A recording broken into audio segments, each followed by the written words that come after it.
You like fish? Yes. Yes, I remember on the first day you were like, oh, sarap ng isda na to. So I'm gonna make you my signature dish. Which one? The lagang bukit na laban? Memorize ko na. So I would serve my signature dish. I would plate it in a super simple way that you put it on a crostini, bite it, but with a nice salmon and white chocolate sauce. White chocolate wasabi. It's an amazing recipe, believe me. We'll do it one time and then I'll make you try it also. Are you keen? Yeah? So I would make that for her. Alright, next question will come from Florencio Husay. Hi, good evening na pala. So, let's turn the tables around naman. For Miss Eugene, ano po tayo naman na iluluto mo kay Chef dito? Let's turn the tables around. Hindi ka nang tutulungan mo. Naisip mo pa yun? Ganun-ganun ka pa? Ang daming table nito, oh. Ano nakarinig lang ng English? May pa-turn the tables around. Hindi naman. What about you, Miss? Dahil dyan hindi ka makakatikira.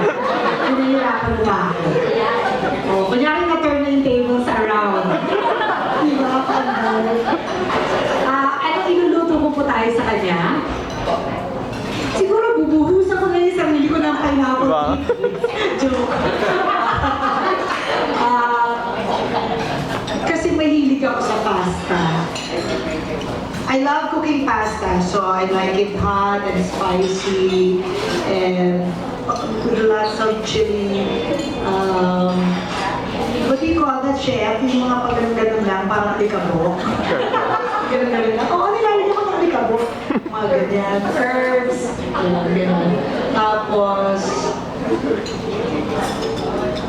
Tapos hahaluan ko ng pineapple tidbits. Kasi alam niyo po ba, na-discover ko, no, na lahat ng mga boring nating pagkain, lagyan nyo ng pineapple tidbits, abay, sumasarap. Walang joke, kahit ano, kahit panis. Joke lang, joke. Ay, ako, panis na lang natin. Hindi, alam biro, kasi di ba, parang nagsasawa na tayo sa mga pagkain natin araw-araw.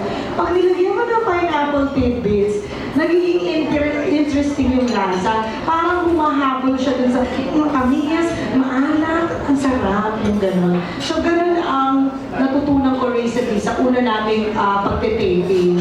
Gusto ko talaga may natututunan ako. So, yun naman din ang